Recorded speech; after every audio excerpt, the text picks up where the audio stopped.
Hey, good morning guys. Good morning mga ka-fish pond, mga ka-nature. At sa lahat, narito tayo ngayon sa fish pond na in-rate ng ating master Ronald Nang, kung saan sa umaga pagkagising natin dito tayo uupo agad upang namnamin ang bagong biyaya na araw na bigay ng Diyos. At makikita natin ang isang lugar na dating wala na nagkaroon. Ayan. Ang gaganda ng halaman. Tingnan nyo naman, diba? Yan, oh.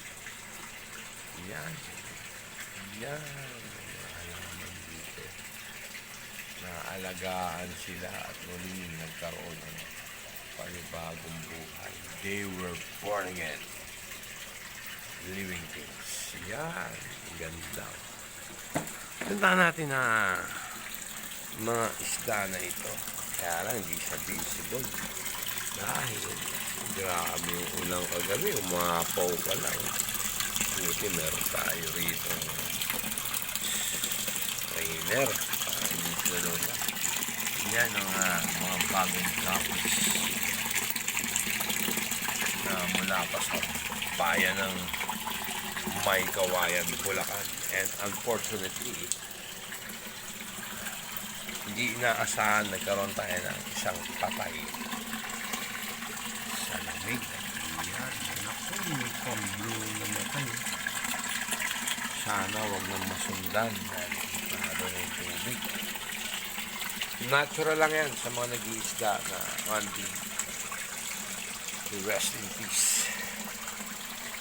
Yan, ngayon dito naman tayo sa tawag na main event, ang malalaking koi fish. Mga Tagalog version yan dahil galing ng May Kawayan, Bulacan. Yan, tatago siya doon. Matindi yung tatlong gapis dito nag-survive. Ayun, isa, oh. Wow. Sayang nila. Baka dito pa nga sila dumami. Yan, ito yung platinum na koi fish na bago. From Bangkal, May Kawayan. Feeders na nagpapasigla. Wala kang kakainin. Pwede sila. Dito sa banda rito, paano nagtatago. Tawag nila rito hiding place. Yung mga nanganganak. Ayan. Nangingitlog. Itong isa na to, kakaiba, black siya. Ito, yun, tingnan nyo. Ayun yung ibang koi. Yan. Nahanap ko yung tatlong gapis siyang nag-survive dito. Tatag, eh. Musot lang sila doon. So, ayun, oh. Ayun yung isa, oh. Kala ako saka yung ping-pong na yan. Sayang yung ano ni nanay. Bulaklak ng orchids.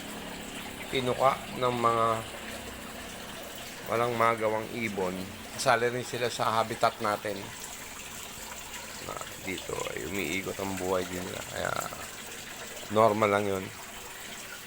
Sama mga worms, lahat. Ito yung habitat na ginagalawan natin. Diba? Meron tayong mga kasama dito. Pero kung ito, may lovebirds. Maingay ito. Maganda rin. Diba? Ito ang pwestong pinaplano kong lagyan ng lovebirds. Itong bakanting lugar na ito.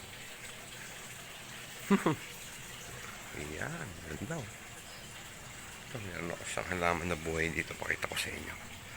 Sinaga ko lang yan. Ayan, oh. Tingnan nyo. Diba? Ayan. Ating fund. Ating paligid natin yan. ano siya, yung makulimlim. Pero to gusto kong klima eh. Hindi naman maulan pero makulimlim. At ang bahay ni Paul Jason ng ang aming ancestral house na pinaganda ng aking kapatid. Ayan. Alright. Galing, di ba?